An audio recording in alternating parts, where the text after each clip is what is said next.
విఘ్నేశ్వరాయ నమః. ఓం శ్రీమాత్రే నమః. ఓం శ్రీ గురువే నమః. నా హస్తరేఖ జ్యోతిష్యం యొక్క వీడియోలు చూస్తూ నన్ను ఆదరిస్తున్నటువంటి ప్రేక్షక దేవుళ్ళందరికీ పేరు పేరు నమస్కరిస్తూ ఈరోజు బంధురేఖ.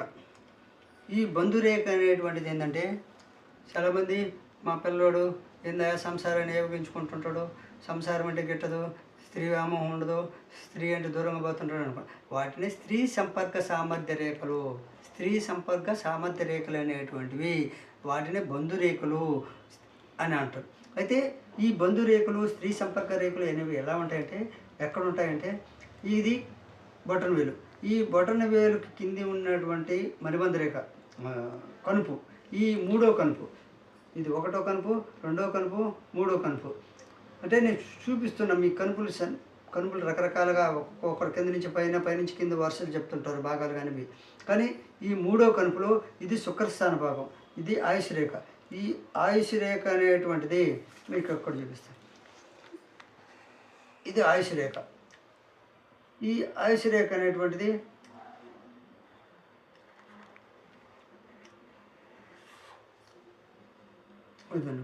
ఈ ఆయుష్ రేఖలో ఈ మూడో కనుపు, ఒకటి రెండు, ఈ మూడో కనుపుకి ఈ భాగంలో ఈ శుక్రస్థానంలో ఈ ఉన్నటువంటి రేఖలు బంధురేఖలని, వాటిని స్త్రీ సంపర్క రేఖలని, అంటే ఈ ఆయుష్ రేఖకు సమానంగా ఎలా ఉంటాయి, ఈ ఆయుష్ రేఖకు సమానంగా ఉండే రేఖలు స్త్రీ సంపర్క రేఖలని. అంటే ఇలా ఇలా ఒకటి కాదు, చాలా ఉంటాయి. ఒక రేఖ ఉంటుంది, రెండు రేఖలు ఉంటుంది, మూడు రేఖలు ఉంటుంది, జల్లుడిగా ఉంటుంది అనేటువంటిది చెప్తాం.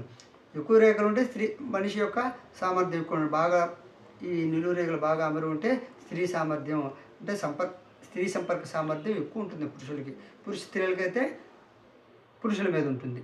అదేవిధంగా అయితే ఆయుష్ రేఖకు సమానంగా ఉండే రేఖలన్నీ బంధురేఖలు. అయితే ఎక్కువ రేఖలు ఉన్నవాడు స్నేహభావం ఎక్కువ, స్నేహితులు ఎక్కువ ఉంటారు, బంధువర్గం ఎక్కువ ఉంటారు. అంటే ఇక్కడ ఉండేటువంటి ఈ యొక్క రేఖల్లో ఎక్కువ రేఖలు ఉండేవాళ్ళు, ఇలా ఎక్కువ రేఖలు ఉండేవాళ్ళు స్నేహితులు బంధువులు ఎక్కువ ఉండేవాళ్ళకి ఈ విధంగా రేఖలు ఎక్కువ ఉంటాయి. అవి కింద నుంచి పైకి ఉండొచ్చు, ఇప్పుడు చిన్నగా ఉండొచ్చు, ఆ యొక్క వాళ్ళ యొక్క జాతకాన్ని బట్టి చెప్పుకోవాలి.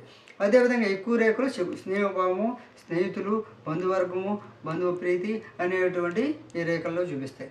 అదేవిధంగా చతురంగపాలి అనేటువంటిది ఇక్కడ ఈ రేఖలు నిలువు బాగున్నాయి కదా, ఇక్కడే ఈ స్థానంలోనే ఎలా ఉండి చతురంగపాలి, ఈ చతురంగపాలి ఎవరికైతే ఉంటుందో కాముకులు అంటే స్త్రీ వ్యామోహులు, ఉదయం నుంచి సాయంత్రం దాకా చేసే పనిని కూడా వదిలిపెట్టి వాళ్ళకు చేరపొంగులు తిరిగే వాళ్ళకి స్త్రీ వ్యామోహము అంటారు, కాముకులు అంటారు. వాళ్ళని స్త్రీ వ్యామోహులు అనేటువంటి వారికి ఈ విధంగా రేఖ, దీన్నే చతురంగపాలి, జల్లెడు గుర్తు, ఈ విధంగా గుర్తులు ఈ విధంగా ఈ స్థానంలో ఈ విధంగా గుర్తు ఎవరికైతే ఉంటుందో వాళ్ళకి కాముకులుగా స్త్రీ వ్యామోహులుగా ఉంటారు.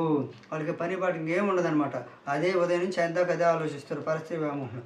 అదేవిధంగా ఈ జల్లెడు లేకుండా ఉంటే, అంటే జల్లెడు అనేటువంటిది రకరకాలుగా ఉంటాయి, దీంట్లో మళ్ళీ సింబల్స్ ఉంటాయి. ఓవర్గా మామూలుగా చిన్న రేఖలు ఉన్నాయి అనుకో, వాడు మళ్ళీ చిన్న రేఖలు ఏ విధంగా ఉన్నా కూడా చిన్న రేఖలు ఉంటే వాడికి జీవిత విరక్తి, జీవితం ఏదంటే ఉండదు, స్త్రీ వ్యామోహం, అసలు స్త్రీ అంటే గిట్టదు అతను. ఇవి ఎవరికైతే శుక్రస్థానంలో చిన్న రేఖలు ఓవర్గా కనిపించినటువంటి పోయినా కూడా అతనికి స్త్రీ వ్యామోహం ఉండదు, మన నీరసం ఉంటుంది, ఎప్పుడు ఏదో ఆలోచిస్తున్నాడు, స్త్రీలు అంటే కోపం, అలాంటి వారికి చిన్న విరక్తి రేఖలు ఉంటాయి అన్నమాట. జీవితం అంటే విరక్తి రేఖలు అన్నీ చిన్నవి. జల్లెడి రేఖలు ఉంటే వాడి కామం ఎక్కువ ఉంటుంది. అంటే ఆ రేఖలో ఉన్నటువంటి గుర్తులు ఆ కామాన్ని చెడుకు ఆడుకుంటాడా మంచిగా ఆడుకుంటాడా అనేటువంటి వాడి యొక్క గుర్తులు బట్టి, నక్షత్ర గుర్తులు, స్టార్లు, కత్తులు, ఈ యొక్క అంటే చతురంగపాలి, ఇవన్నీ దీన్ని చతురంగపాలి జల్లెడి అని కూడా అంటారు. నక్షత్రాలను బట్టి చెప్పుకుందాం. తర్వాత జల్లెడి లేనిసో కాముకం తక్కువ, అంటే ఈ విధంగా స్పష్టంగా జల్లెడు ఉంటే మాత్రం కామం ఎక్కువ ఉంటుంది. అసలు మామూలుగా చిన్న వీళ్ళకి నీరస రేఖలు ఉంటే మాత్రం వీరికి స్త్రీ వ్యామోహం ఉండదు, అసలు స్త్రీ అంటే గిట్టదు చాలా వరకు, వాడు నీరసంగా ఉంటాడు. స్త్రీని చూస్తే అతనికి అది ఒక మనసులో బాధలు కలుగుతుంటాయి. అదేవిధంగా ఉత్సాహం తక్కువ ఉంటుంది, విసుగుంటుంది, విరక్తితో ఉంటుంది, కుంగిపోతూ ఉంటారు, ఏదో తెలియని బాధ ఉంటుంది, చిన్న రేఖల వల్ల ఏదో తెలియని బాధ, విరక్తి అన్నీ ఉంటాయి. అదే బాగా స్పష్టంగా రేఖలు ఉంటే మంచి సంసారిగా, మంచి స్త్రీ వ్యామోహుడిగా కూడా ఉంటాడు. తర్వాత అనంతరేఖ. ఇప్పుడు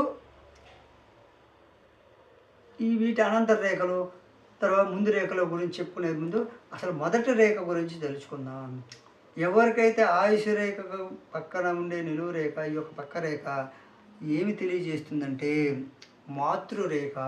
అంటే ఆయుష్ రేఖకు పక్కగా ఉండే ప్రతి ఒక్కరికి ఉండే రేఖ తల్లి రేఖ, మాతృరేఖ. తర్వాత రెండో రేఖ, ఈ పక్కన ఉండేటువంటి రెండో రేఖ తండ్రి రేఖ. ఎవరికైతే శుక్రస్థానంలో, గురుస్థానం ఈ కింద ఉండాలి, ఇట్లా ఉంటాయి, ఇలా ఉంటాయి, పొడుగు రాకుండా ఉండొచ్చు. ఈ మూడో భాగంలో ఈ విధంగా రేఖలు ఎవరికైతే ఉంటాయో అది మొదటి రేఖ తల్లిది, రెండో రేఖ తండ్రిది. అదేవిధంగా మిగతా వరుస రేఖలు, ఈ పక్క మిగతా చిన్న చిన్న రేఖలలో ఇవన్నీ బంధువు రేఖలు. అంటే ఈ రెండు రేఖలు కాకుండా ఈ పక్క ఇన్ని రేఖలు ఉంటే ఆ విధంగా ఇన్ని బంధువు రేఖలుగా మనం భావించాలి. ఈ బంధు రేఖలు అనేటువంటివి కత్తులు లేకుండా స్పష్టంగా ఆ యొక్క ఏ స్థానానికి బయలుదేరి, ఎక్కడికి బయలుదేరి, ఎక్కడ ఏ రేఖను కట్ చేసాయి అనేటువంటిది, ఏ రేఖను కట్ చేస్తే ఆ రేఖ ఆ బంధువుల వల్ల నష్టము. ఇప్పుడు ఈ ఒక బంధు రేఖ పోయేసి ఇక్కడ ఉండి ధనరేఖని బంధురేఖ, ఈ రెండు రేఖల తర్వాత ఇవి వచ్చేసి ఇది కట్ చేసేట్టు వచ్చిందనుకో, బంధువులు మనకి ధన నష్టం కలిగిస్తారు. అదే రవిరేఖను కలిసిందనుకో, ఇలా వచ్చేసి రవిరేఖను కలిసిందనుకో, బంధువులు మన యొక్క పలుకుబడిని, మంచి పేరుని చెడగొడుతున్నారు. అంటే ఒక్కొక్క రేఖను, బుద్ధి రేఖను కలిసిందనుకో, మన బుద్ధిని పక్కదారిలో పట్టించే వాళ్ళు మన స్నేహితులే. బంధురేఖలు, స్నేహరేఖలు రెండు ఒకటే. అదేవిధంగా మొదటి రేఖ తల్లి, రెండో రేఖ తండ్రి, మూడో రేఖ బంధువులు స్నేహితులు. అయితే దీనిలో కుజిరేఖ బయలుదేరును. ఇప్పుడు చూడండి, అంటే ఈ ఆయుష్ రేఖలోనే ఈ తండ్రి రేఖ, ఈ తల్లి రేఖ, తండ్రి రేఖ, కుజిరేఖ బయలుదేరుతుంది. ఇలా కుజిరేఖ అనేటువంటిది ఎలా ఉంటుంది, ఆయుష్ రేఖ లాగానే ఉంటుంది. ఈ కుజిరేఖ బయలుదేరితే ఈ కుజిరేఖ వల్ల పైల్మాన్ అంటే డైరింగ్ అండ్ డాషింగ్ అంటారు. ఈ పైల్మాన్ ఉద్యోగము, మిలిటరీ ఉద్యోగము అలా పొందే వాళ్ళకి ఈ కుజిస్థానం అనేటువంటిది కుజిరేఖకు స్థానం అవుతుంది. అంటే కుజిస్థానం అనేది మధ్యలో ఇక్కడ మధ్య భాగం అంతా అయినప్పటికీ ఈ కుజిస్థానం రేఖ అంటారు. ఈ కుజిస్థానం నుంచి వస్తుంది కాబట్టి కుజిస్థాన రేఖ. ఈ కుజిస్థాన రేఖ ఇక్కడ ఉంది చూడండి, ఆయుష్ రేఖ పక్కన ఇట్లా పొడుగ్గా ఉంది కదా, ఇది కుజిస్థాన రేఖ. ఇవన్నీ నిలువు రేఖలన్నీ ఇట్లా దీని కింద నిలువు రేఖలు ఉంటాయి. ఇలా నిలువు రేఖలు ఉండేవన్నీ తల్లి రేఖ, తండ్రి రేఖ, బుద్ధి రేఖ. ఈ విధంగా రేఖ ఉంటే కుజరేఖ. ఈ కుజిరేఖ అనేటువంటిది మన యొక్క ధైర్య సాహసాలని, మన యొక్క మిలిటరీ ఉద్యోగాన్ని, పైల్మాన్ని, డేరింగ్ అంటే ఇంగ్లీష్లో చెప్పండి డేరింగ్ అండ్ డాష్ అనే ఉండే వాళ్ళకి ఈ యొక్క దీన్ని దైవరేఖ అని కూడా ఈ కుజిరేఖను అంటారు. ఈ యొక్క రేఖలు బాగా స్పష్టంగా ఉన్నాయి అనుకో, తల్లిదండ్రులు సజీవులు. కనిపడడం మసిమసిమైనట్టుంటే వాళ్ళకి అనారోగ్యము. పూర్తిగా ఏదన్నా చెడు సింబలతో ఉంటే వాళ్ళు లేరని. తల్లిదండ్రులు ఉన్నవారికి ఈ యొక్క తల్లిదండ్రుల రేఖలు సజీవంగా, కలర్ఫుల్గా బాగా ఉంటాయి. తల్లిదండ్రుల రేఖలు అంటే వాళ్ళు సజీవులుగా ఉన్నారని చెప్పుకోవాలి. అదేవిధంగా ఆయుష్ రేఖను ఖండించిన బంధువుల జోక్యం ఎక్కువ. అంటే ఇందాక నేను చెప్పాను, ఈ ఆయుష్ రేఖ, ఈ యొక్క బంధురేఖలు ఇక్కడ ఈ తల్లి రేఖ, తండ్రి రేఖ తర్వాత ఉండే బంధురేఖ పోయేసి ఆయుష్ రేఖను ఖండిస్తే ఆయుష్ రేఖ బంధు జోక్యం ఎక్కువ. అంటే ధనరేఖ, రవిరేఖను ఖండిస్తే చెప్పాను. అంటే ధనరేఖను ఖండిస్తే ధన నష్టము, రవిరేఖను ఖండిస్తే కీర్తిభంగము, మన పలుబడి నష్టము. ఆయుష్ రేఖను ఖండిస్తే జోక్యం ఎక్కువ, ఆందోళన ఎక్కువ, ప్రేమించిన వారి వల్ల భంగపడును, అపనిందలు. ఎవరికైతే ఈ బంధురేఖ పోయే ఆయుష్ రేఖను కట్ చేస్తుందో వారికి బంధువుల వల్ల భంగం పడును, అపనిందలు వచ్చును, ఆందోళన ఎక్కువ కలుగును.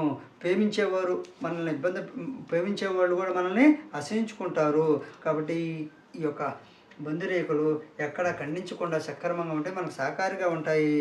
కాబట్టి బంధురేఖలు నక్షత్రం గుర్తుగా ఉంటే అరిష్టము, రక్తబంధు అరిష్టము. అంటే ఈ బంధురేఖలు ఉన్నాయి కదా, ఈ విధంగా బంధురేఖలు ఉండే వాళ్ళకి నక్షత్రం గుర్తుగా ఉంటే అంటే దగ్గర బంధువు అరిష్టమని, గతిస్తునని తెలుసుకోవాలి.